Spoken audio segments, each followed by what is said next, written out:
Habari asubuhi. Habari jioni. Je vous salue mes frères, je vous salue mes sœurs.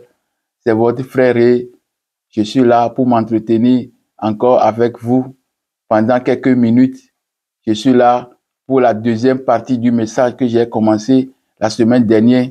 Ce message est intitulé Concile de Nicée, l'aréopage où les dogmes ont proclamé ou intronisé le mensonge, roi et vérité. Voilà le titre de ce message. C'est la deuxième partie aujourd'hui. Cette partie va concerner uniquement que des dogmes, comme je vous l'ai déjà déclaré ou bien dit dans le message passé. Cette partie va être consacrée uniquement pour les dogmes. Je vais vous lire les dogmes aujourd'hui. Donc, sans plus tarder, je vais passer à mes passages bibliques qui me servent toujours de base, qui me servent toujours de route pour l'étude. J'ai pas mal de versets.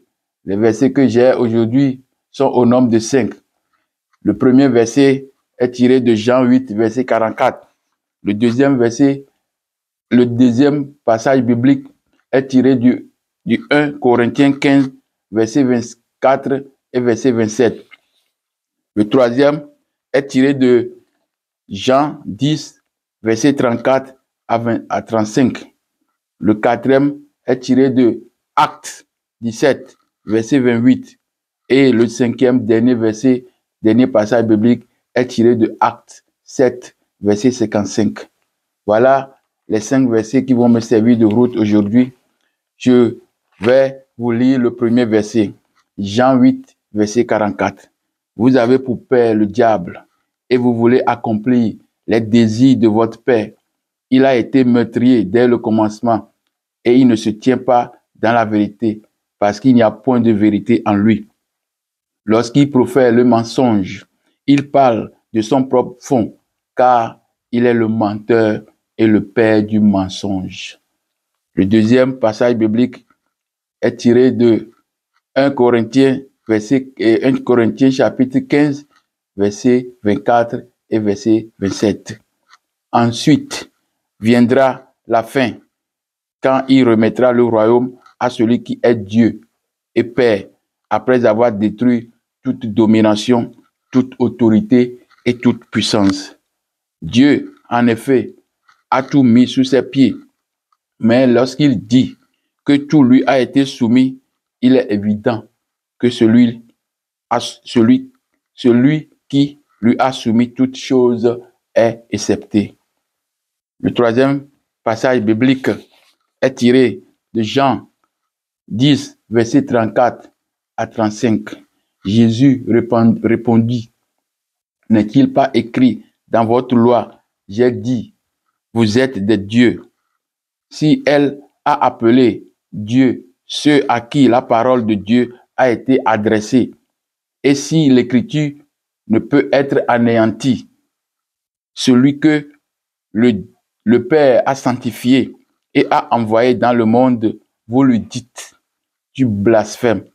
Et cela parce que j'ai dit, je suis le Fils de Dieu. Le quatrième passage est tiré de Actes 17, verset 28. Car en lui, nous avons la vie, le mouvement, l'être. C'est ce qu'ont dit aussi quelques-uns de vos poètes. Nous sommes de sa race. Et le cinquième verset est, le cinquième chapitre plutôt, est tiré, le passage biblique est tiré de Acte 7, verset 55. Mais Étienne, rempli du Saint-Esprit et fixant les regards vers le ciel, vit la gloire de Dieu et Jésus debout à la droite du Père. Voilà les 5 versets bibliques qui vont me servir de route aujourd'hui pour l'étude intitulée Le Concile de Nicée, l'aréopage où les dogmes ont proclamé ou intronisé le mensonge, roi et vérité. Sans plus tarder, vous me permettez, je vais faire un retour pour commenter les versets bibliques que j'ai j'ai à ma possession aujourd'hui pour m'entretenir avec vous. Le premier verset, je disais que ça parle du diable, le menteur. Donc je relis encore le verset. Jean 8, verset 44. Vous avez pour père le diable et vous voulez accomplir les désirs de votre père. Il a été meurtrier dès le commencement et il ne se tient pas dans la vérité parce qu'il n'y a point de vérité en lui. Lorsqu'il profère le mensonge, il parle de son propre fond car il est le menteur et le père du mensonge. Voilà le titre emblématique que j'ai donné au texte est tiré de ce verset. Donc, nous entendons ici que le diable est le père du mensonge. Donc, l'étude d'aujourd'hui, qui est la deuxième partie de cette étude, qui a pour titre le concile de Nicée, l'aréopage, où les dogmes ont proclamé ou intronisé le mensonge, roi et vérité. Donc, voilà, nous savons aujourd'hui, à travers les passages bibliques, ce passage biblique, que le diable est le père du mensonge. Le deuxième verset, le deuxième chapitre plutôt, ça concerne 1 Corinthiens chapitre 15, verset 24 et verset 27. Ensuite viendra la fin, ensuite viendra la fin, quand il remettra le royaume à celui qui est Dieu, Père, après avoir détruit toute domination, toute autorité et toute puissance. Ici, le chapitre 15 de 1 Corinthiens nous dit que à la fin, c'est ce que la Bible écrit, que Jésus va remettre à son Père le royaume. Donc, nous sommes ici en face de deux acteurs. Il y a Jésus et puis il y a le Père. Donc, il va remettre quoi? Le royaume à celui qui est Dieu et Père. Et le verset suivant nous dit, Dieu, en effet, a tout soumis à ses pieds. Mais lorsqu'il dit que tout lui a été soumis, il est évident que celui qui lui a soumis toutes choses est accepté. Donc, je dis encore que ce verset nous parle de deux personnalités. Il y a Jésus, il y a Dieu. Et Jésus va remettre à qui? Le royaume. Il va remettre à Dieu le Père le royaume. Et quand on dit qu'on lui a soumis tout à ses pieds, celui qui a soumis tout à ses pieds, lui, il est accepté parce qu'il n'est pas soumis. Vous voyez? Donc, nous avons deux personnalités. Donc, j'espère que vous comprenez ce que je dis. C'est aussi un verset dogmatique que je suis en train de lire. C'est un verset dogmatique. Donc, le troisième verset que j'ai lu avant, c'est Jean 10, verset 34 à 35. Jésus répondit aux pharisiens parce qu'on le questionnait. Jésus répondit aux pharisiens, n'est-il pas écrit dans votre loi, j'ai dit, vous êtes des dieux. Si elle a appelé Dieu ceux à qui la parole de Dieu a été adressée, et l'écriture ne peut être anéantie. Verset 36. Celui que le Père a sanctifié et a envoyé dans le monde, vous lui dites, tu blasphèmes. Et cela parce que j'ai dit que je suis fils de Dieu. Donc, Jésus répondait à une question que les gens lui ont posée, les pharisiens ont posée. Donc, parce qu'il se fait passer pour Dieu. Donc, les gens veulent le lapider. Comme ils veulent le lapider, il répondait à leurs questions. Que n'est-il pas été écrit dans votre loi? J'ai dit, vous êtes des dieux. Vous voyez?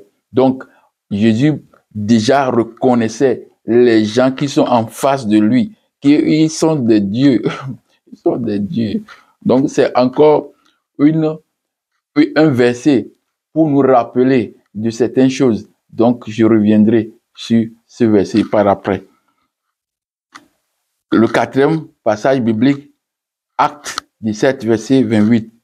Car en lui, nous avons la vie, nous avons le mouvement, nous avons l'être. C'est ce qu'ont dit aussi quelques-uns de vos poètes nous sommes de sa race.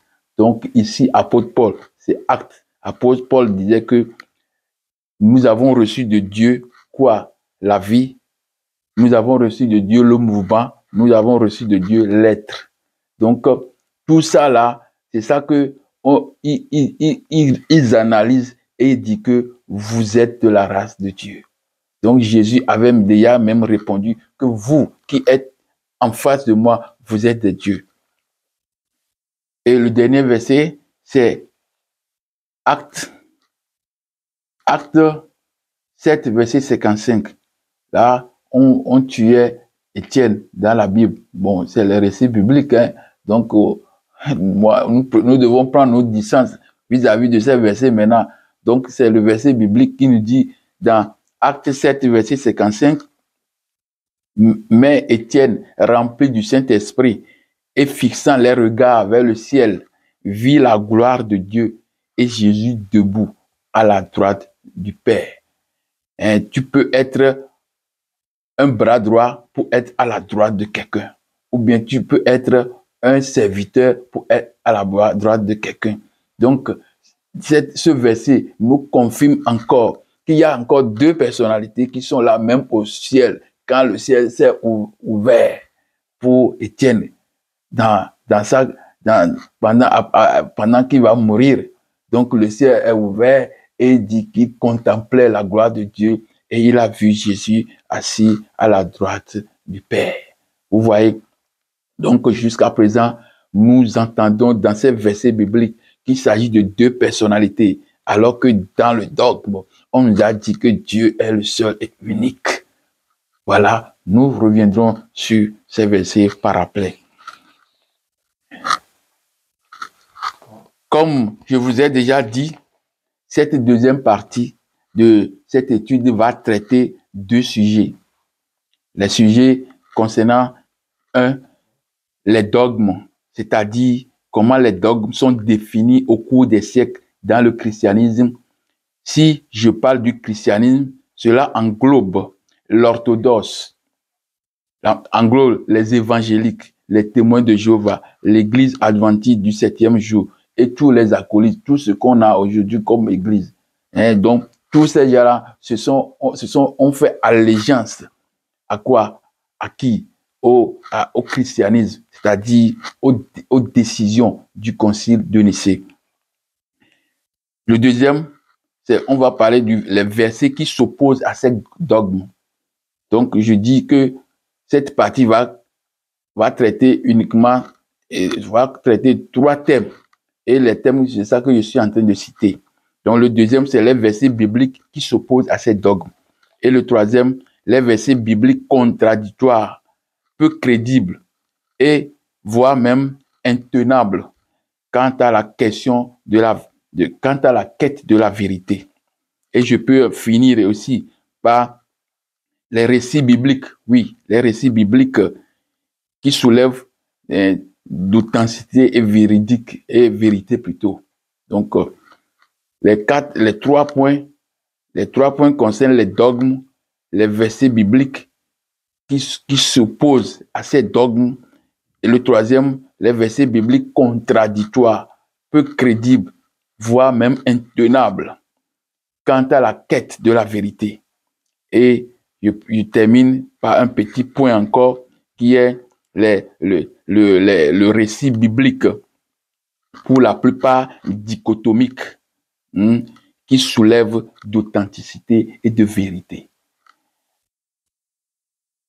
Pour entrer dans cette étude intitulée « Concile de Nicée, l'aréopage où les dogmes ont proclamé ou intronisé le mensonge, vérité et roi », j'aimerais vous demander humblement, mes frères, mes sœurs, mes aînés, de garder un calme à l'intérieur de vous, car ce que vous allez écouter maintenant est très, très, très capital pour vous et pour votre vision du christianisme, même une vision du monothéisme en général.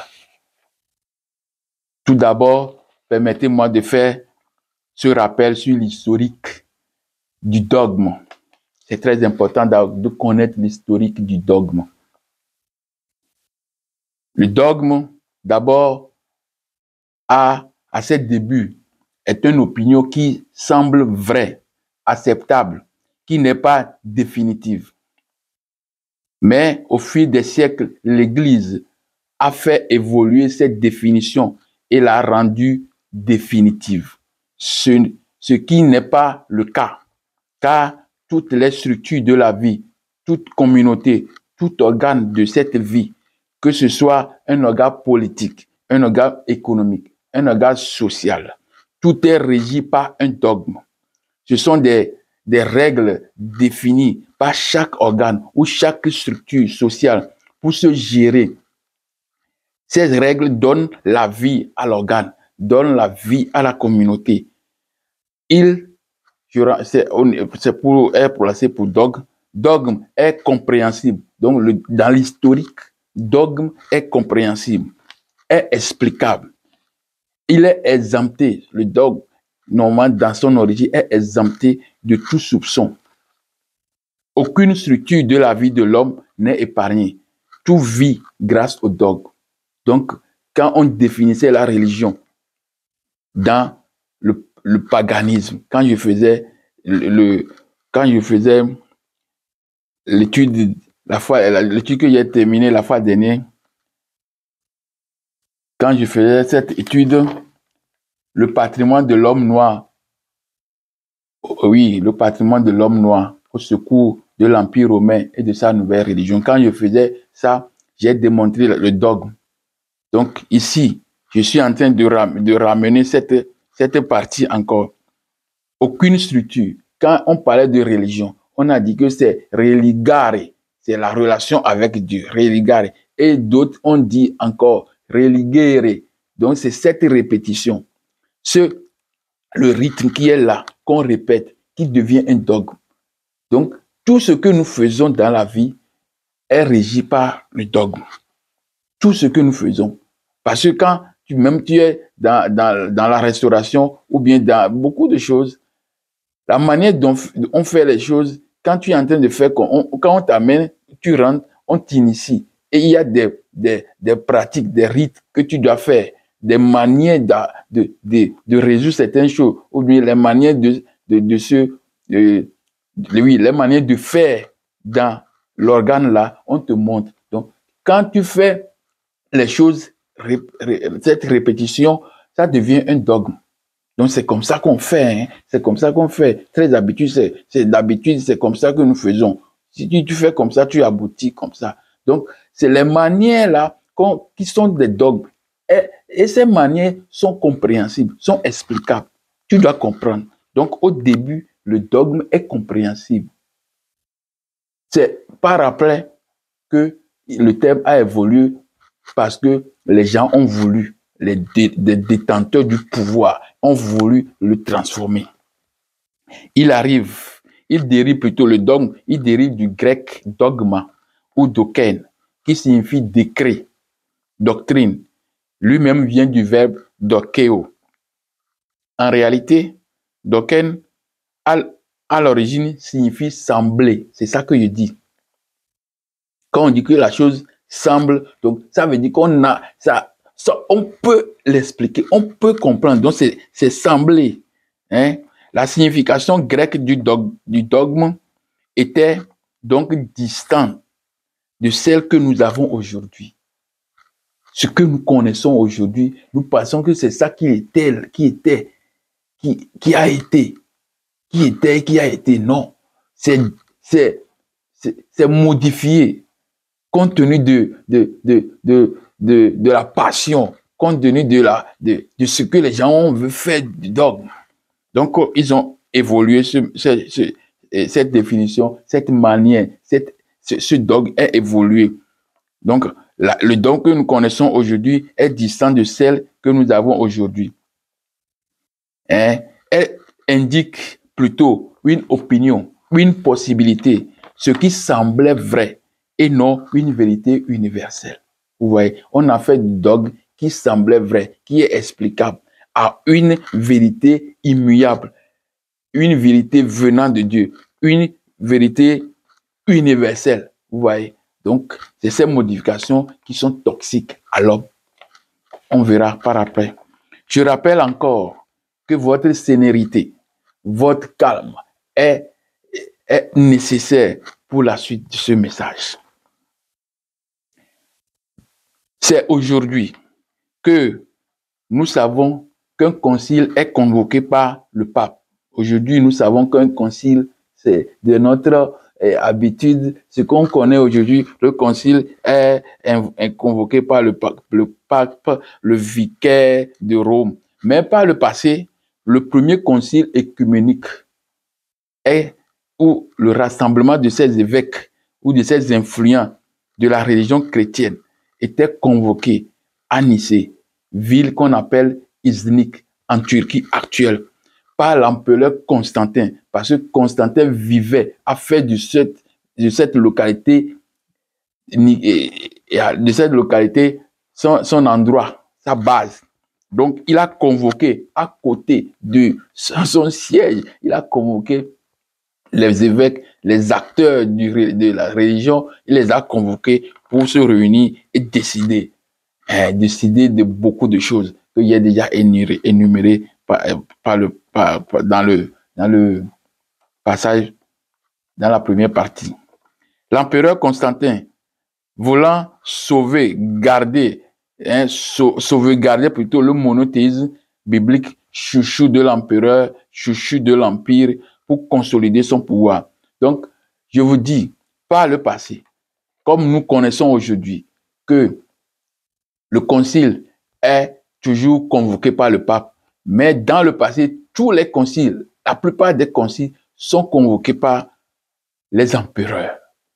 Et ces empereurs sont des occupants de l'empire. C'est eux qui ont la main forte pour gérer les structures de l'État, pour gérer les structures religieuses.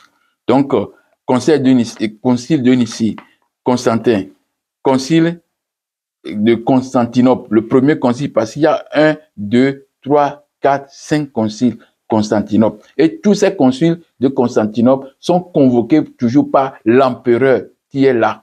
Donc, concile de Constantinople, premier, c'est Théodose Ier. Concile de Constantinople, 2.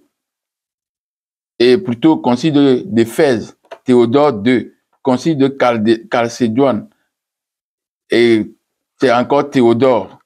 Et non, concile de Chalcédoine, c'est Empire, c'est Marcien et son épouse. Voilà, c'est un empereur, c'est l'empereur aussi de Byzance, parce qu'on a divisé l'empire en deux. Donc, il y a un côté Byzance et un côté Rome. Donc, l'empereur byzantin Marcien et son épouse ont convoqué le concile chalcédoine. Donc, je vous dis que toutes ces localités que je suis en train de citer, ça se trouve en Turquie. Toutes les villes qu'on est en train de citer dans lesquelles on a fait des conciles sont en Turquie.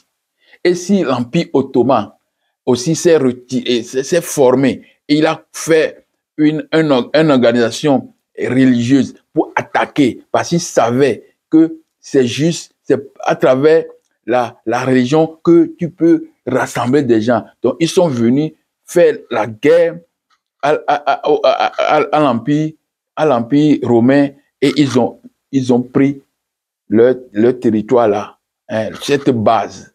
Donc, la Turquie, plutôt l'Empire ottoman, a pris la Constantinople et il a changé le nom de Constantinople à Istanbul. Donc, Istanbul que vous voyez aujourd'hui, c'est la base, même base pour l'Empire romain. Donc, si les gens là se sont formés pour revenir et attaquer et installer une religion, ça doit être une religion copie de la religion qui était là. Parce qu'on ne peut pas fonder une religion est nihilo. On va fonder la religion sur une racine religieuse qui existait. Et la racine religieuse qui existait dans l'endroit là, c'est la religion, le christianisme. Donc, l'islam a pris ancrage, comme l'Empire romain aussi a pris ancrage sur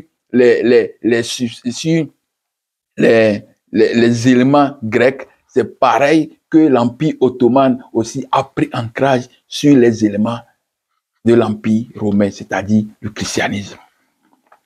L'empereur Constantin voulait sauvegarder le monothéisme biblique, chouchou de l'empereur, pour consolider son pouvoir. Parce que la religion, c'est le vecteur, c'est un vecteur de cohésion, de rassemblement. Donc, quand tu arrives à contrôler les gens là, pour arriver à contrôler ces gens, il faut avoir une religion pour eux, pour les rassembler, et puis tu peux les contrôler.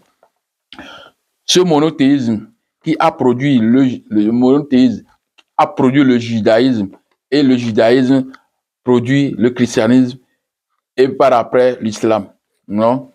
Donc voilà à peu près l'histoire que j'ai voulu vous donner à propos du dogme. Donc tous ces gens que nous venons de citer, ils ont travaillé en concert et pour maintenir le dogme. Donc, et ce dogme, c'était au début des choses qu'on peut comprendre, mais par après, c'est difficile parce qu'on a renversé. On a renversé pour pouvoir endoctriner les gens. Dieu est le seul unique à être sans commencement. Donc, je dois d'abord finir cette partie pour pouvoir entamer ce que je suis en train de lire. Donc, je répète, ce monothéisme qui a produit le judaïsme et après le christianisme affirme que le Père, Dieu, est le seul unique à être sans commencement et que le Fils, le Verbe engendré dans le temps, est de même nature que le Père. Donc, quand on va au concile, ce sont des thèmes là qu'on va chercher. Le concile a pour objectif de statuer sur ces deux cas. Le premier cas, Dieu est le seul unique. Le deuxième cas, le Fils, Jésus est le Fils de Dieu. Et Jésus est Dieu. Tout ça là, c'est ça. C'est ça qu'on doit traiter au concile de Nicée. Donc le concile a pour objectif de statuer sur ces deux cas, ou bien trois cas, et aussi la célébration de la Pâque chrétienne. La Pâque se célébrait dans de différentes manières. Donc, il faut, cette fête-là qui est importante, il faut statuer sur ça pour que tout le monde soit rassemblé autour d'une seule fête. Ça aussi, c'est une décision qu'on doit prendre au concile de Nicée. D'après des débats houleux, très tendus, le concile de Nicée déclare hérétiques les détracteurs des opinions contraires à celle de la divinité du Christ, de Jésus plutôt, pas Christ, de Jésus. Et à savoir l'Arius, Arius, c'est le prêtre d'Alexandrie qui était garant de l'arianisme. Donc, évêque d'Alexandrie, bastion même du christianisme, parce que c'est l'évêque de bastion même du christianisme. Le christianisme primitif est différent du christianisme que nous avons aujourd'hui. Mais le christianisme primitif là était créé ou bien façonné. C'était façonné par les Grecs. C'est eux qui ont créé ce christianisme primitif. Et ce christianisme primitif est différent, est en train d'évoluer grâce au concile. Donc, le prêtre Arius, il est prêtre d'Alexandrie sous Alexandre. Donc, c'est lui qui a créé l'arianisme, qui contredit ces positions de l'Église. Donc, ces positions seront traitées dans le concile de Nicée. Donc, on a déclaré hérétiques les détracteurs des opinions contraires à celle de la divinité de Dieu, de Jésus, à savoir Arius, évêque d'Alexandrie, bastion même du christianisme. Il condamne, c'est le concile, il condamne Arius et l'excommunie et déclare Jésus fils de Dieu comme homoousios. Homoousion en latin comme substantialis. Homo, même. Ousios, substance. Donc, même substance. Ils ont déclaré Jésus même substance, c'est-à-dire égale au Père. C'est-à-dire de même nature que le Père, ousias, substance. Donc, le concile, le premier qui a rassemblé les évêques, est un concile qui a créé l'institution religieuse, c'est-à-dire quand nous voyons l'Église chrétienne aujourd'hui a été façonnée, a été moulée à ce concile et il devient une institution chrétienne. Donc, Église constantinienne, si je peux l'appeler comme ça. Les termes homoousios étant refusés comme non bibliques par un grand nombre d'évêques, c'est plutôt homoiousios. Ça veut dire quoi?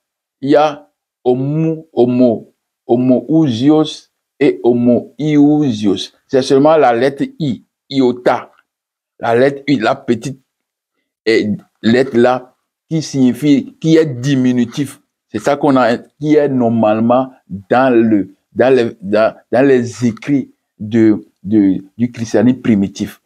Alors que homoousios n'existait pas. Homoousios, homonyme, égal, homoousios, substance. On parle de quelle substance? On ne sait pas, mais on va définir tout, on va voir tout ça là par après. Donc, c'est plutôt homoiousios, ousios, substance, et homo, égalité, i, qui est là au milieu, est diminutif, donc similarité. Quand on dit la chose est similaire, ça veut dire que à peu près égal. Vous voyez? Donc, ça se voit. C'est visible. C'est audible. Hein? C'est sensationnel. On peut comprendre ça. On peut sentir ça. Donc le terme homoousios n'était pas biblique. C'était l'argument de l'arianisme. Homoousios, qu'eux, ils veulent mettre ça dedans maintenant pour dire que Jésus est de même substance que le Père. Jésus est Dieu. C'est homoiousios qui se trouve dans les textes primitifs. Donc, les gens disent que nous faisons que dire, respecter les écrits qui étaient là, qui nous servent de base. Pourquoi vous renversez ça, vous enlevez i diminutif pour laisser maintenant une homogénéité? Non, c'est pas possible. C'était l'argument d'arianisme. Cette crise arienne se poursuit jusqu'au premier concile de Constantinople en 381, car il y eut d'autres conciles par après à Constantinople. Comme je vous ai dit, il y a premier concile Constantinople sous Théodose Ier et le deuxième Théodose II. Il y a le troisième, puis il y a le quatrième, il y a le cinquième, qui fixa la doctrine de la Trinité. Donc, chaque fois qu'on part au concile, on fait sortir des dogmes. Donc, je vous ai dit que les dogmes sont toujours en contradiction avec la logique. Donc, il y a 255 dogmes. J'avais dit dans la vidéo 250, je m'excuse. 255 dogmes. Et tous ces dogmes sont établis dans 21 conciles. Donc, quand on fait 255 divisé par 21, on a 10, quelque chose, 77. Donc, à peu près 11 dogmes par concile. Donc, vous voyez, on vient renforcer toujours, détruire la substance qui est dans l'homme, c'est-à-dire dans sa tête, dans son intelligence. On détruit ça. C'est les dogmes qui détruisent.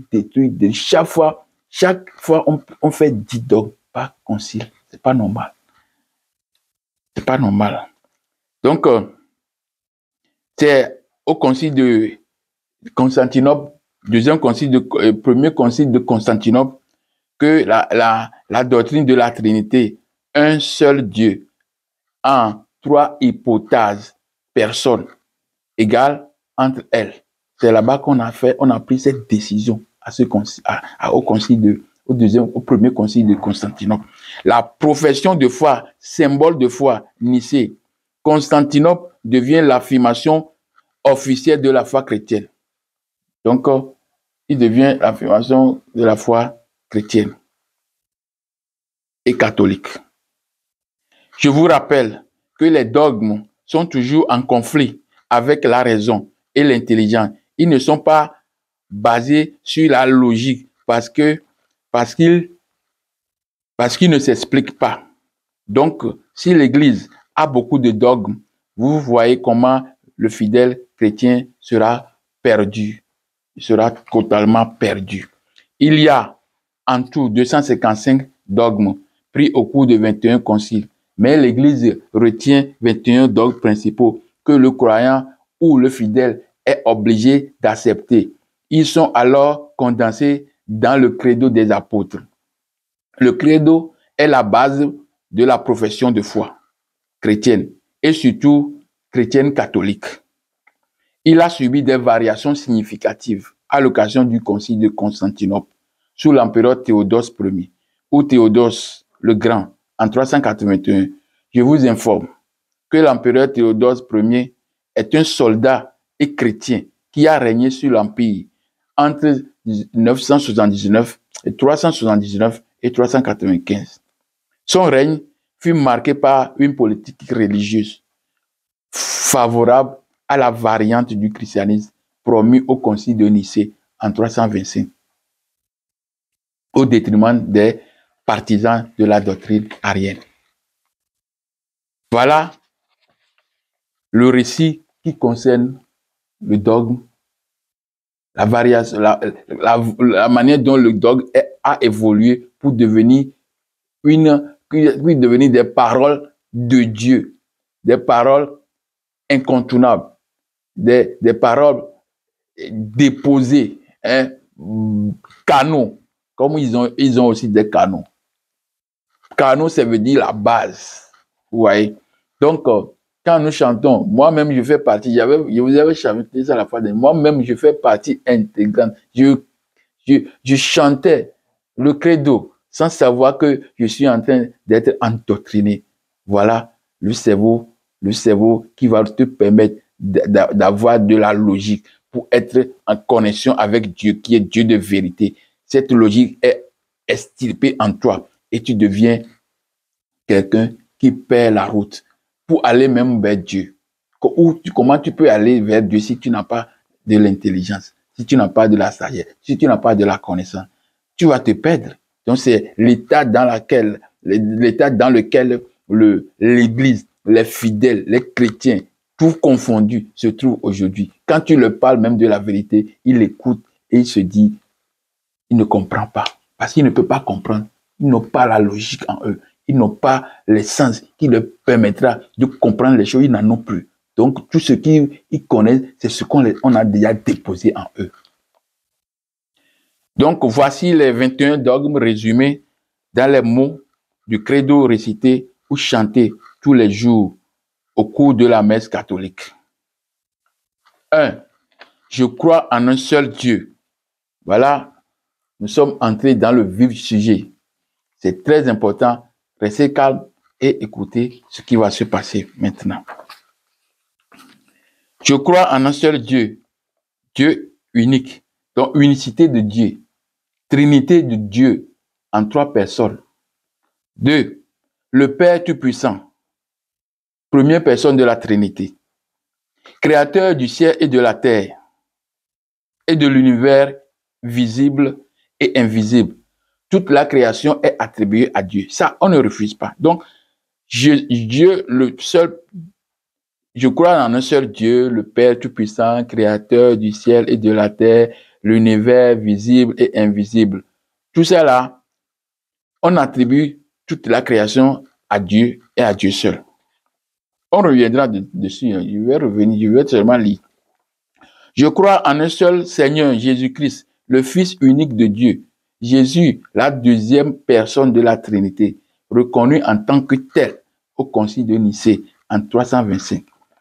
5. Né du Père avant tous les siècles, et il est Dieu, né de Dieu, né de la lumière, vrai Dieu, né du vrai Dieu, lumière, né de la lumière, vrai Dieu, né du vrai Dieu. Bon, voilà, je fais des répétitions, vous m'excusez.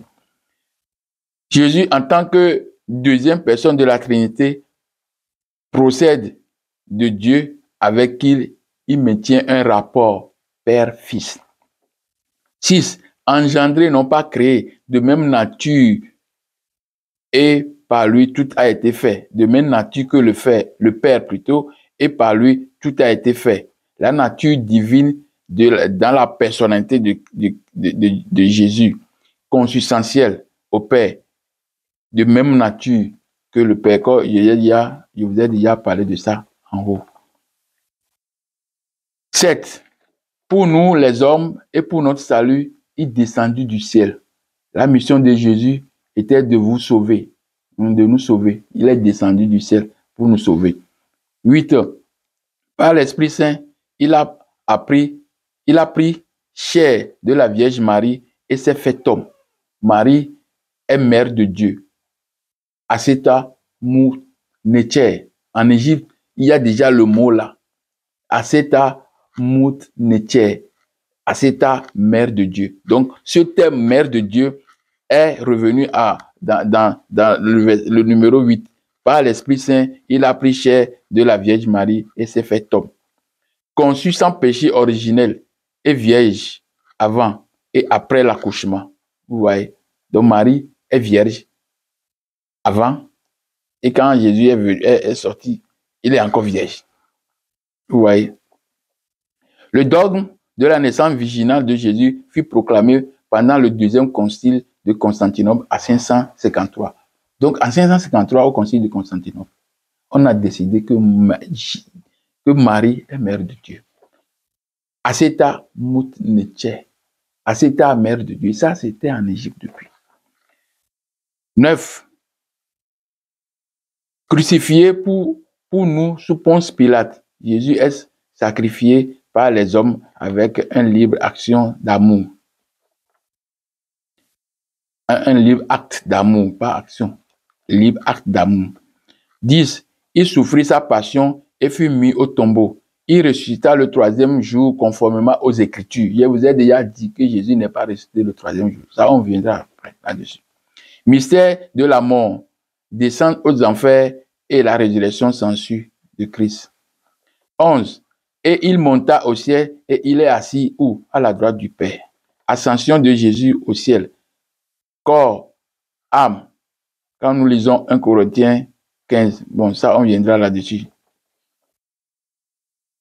12. Il reviendra dans la gloire pour juger les vivants et les morts. Donc, le rôle de Jésus, c'est de revenir pour juger les vivants et les morts. Et son règne n'aura pas de fin.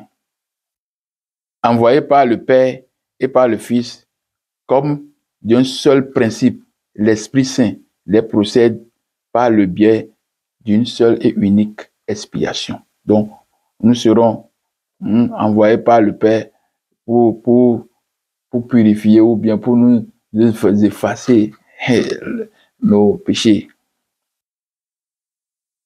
Et son règne n'aura pas de fin. Avec le Père et le Fils, il reçoit une même adoration et une même gloire. Donc, je crois en Esprit Saint, qui est Seigneur, qui donne la vie. Il procède du Père et du Fils. Déjà, il procède du Père et du Fils. Il a parlé par les prophètes. Je crois en l'Église, une sainte catholique et apostolique. On reconnaît l'Église créée par Jésus avec des pouvoirs hiérarchiques confiés à Saint-Pierre et à ses successeurs. Je reconnais un seul baptême pour le pardon des péchés. J'attends la résurrection des morts et la vie du monde à venir. Donc voilà, je viens de lire les dogmes. Les dogmes. Qu'on a les 21 dogmes qu'on a érigés à travers des conciles. 21, à travers 21 conciles, on a aussi 20. À travers 21 conciles, on a 21 dogmes. Donc 10 dogmes, plus de 10 dogmes par concile. Des dogmes étaient établis par la suite. Par la suite, ont été, par exemple, le dogme de la... Il y a des dogmes qui sont encore venus parce que je suis dans le concile de Nicée. Mais le concile de Nicée s'est étendu parce qu'on a commencé au Nicée, mais on n'a pas terminé. Donc, chaque fois, il y a un autre concile qui vient, qui continue le travail de Nicée. Donc, c'est le concile de Nicée qui est le fondateur même, qui est la fondation, et là, oui, là, le lieu de fondation, là où on a intronisé le mensonge vérité, c'est le lieu là même. C'est là-bas que l'Église catholique ou bien la religion chrétienne, le christianisme est né et protégé par le pouvoir politique et économique. Donc, le dogme de la transsubstantialité, la présence réelle du Christ dans l'Eucharistie, confié par le Concile de Trente. Concile de Trente, tout ça là, c'est en Turquie. Tout ce qu'on a fait, c'est en Turquie. Donc, si l'Empire ottoman est fort, a fondé un empire, son empire est fondé sur les ruines de l'Empire romain. Donc, il va hériter directement toutes les structures de l'Empire romain. Vous voyez, c'est ça. Donc, l'islam ne peut pas se promouvoir que nous sommes les gens qui sont dans la vérité, des gens que Dieu est comme ça, et Abraham, Islam, tout ça là, les choses sont de côté. Les gens ils ont pris appui sur la religion là qui était dans leur ville. Dogme d'Immaculée Conception, proclamé par le pape Pie IX, avec la constitution apostolique Ineffabilis Deus en 1854. Le dogme de l'infaillibilité papale ou bien pontificale, Concile de Vatican I en 1870, l'a déclaré et l'a déjà cité Assomption de Marie. C'est au concile là on a fait infaillibilité du papal et puis on a déclaré aussi l'Assomption que Marie est montée au ciel. Donc de la montée de Marie au ciel, Assomption, voilà, c'est ça que je dis. Parmi les dogmes, nous pouvons identifier les dogmes mariaux, c'est ça qui concerne Marie. Marie est mère de Dieu. Marie est vierge, avant et après, mère de Dieu. Marie est montée au ciel. Le corps, il est monté avec le corps. Ouais. On se demande le corps glorieux qu'il parlait. Et le corps là, je ne sais pas de quel corps s'agit-il. Donc, la Sainte Vierge Marie, Mère de Dieu, Annonciation, Seigneur, Assomption et Immaculée Conception. Tout ça là, c'est au Concile de Vatican I de 1870 que tout ça là ont été prises. Voilà. Donc, les versets bibliques qui s'opposent, réellement à ces dogmes. Donc, nous reviendrons sur les versets un à un. Donc, mais on peut regrouper ensemble certains versets. Comme premier, parce qu'on n'a pas versé les dogmes. On a 1 jusqu'à 21. Donc, je crois en un seul Dieu, le Père Tout-Puissant, Créateur du ciel et de la terre. Voilà, il dit que Dieu est unique.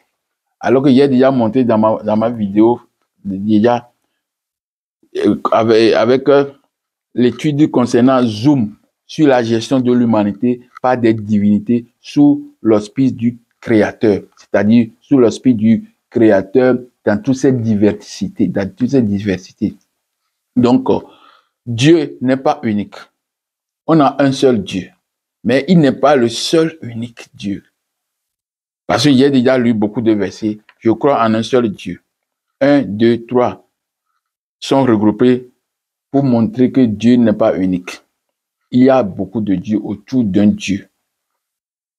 Donc Dieu se tient dans l'assemblée de Dieu. Quand je lisais Psaume 82, 1 et 6, Dieu se tient dans l'assemblée de Dieu. Il juge au milieu des dieux. Donc ça veut dire que Dieu n'est pas unique. Il y a des dieux autour de Dieu. Vous voyez, Dieu crée les dieux. Il y a des dieux autour de lui. J'ai dit, vous êtes des dieux. Vous êtes fils de très haut. Et le verset 8 de 1 Corinthiens 6 et 7. Car il est des êtres qui sont appelés dieux, soit dans le ciel, soit sur la terre, comme il existe réellement les dieux et des seigneurs. Donc, jusqu'à maintenant, la Bible nous dit que Dieu n'est pas unique. Il y a des dieux. Mais eux, dans leur concile, ils décident que Dieu est unique. Vous voyez la contradiction directe. Donc c'est un choc que l'homme reçoit, un choc émotionnel, un choc mental, un choc de son hypophyse, hypophysaire, complexe hypophyse hypophysaire, il reçoit un choc et les clignotants s'allument. Donc ça fait couler, ça fait perdre la substance qui est dedans. Donc c'est le premier choc, ça. Dieu n'est pas unique. Même la religion antérieure, c'est-à-dire la religion des Romains, dans le temps, Dieu n'était pas unique. Donc eux, ils ont adopté ici au concile que Dieu est unique.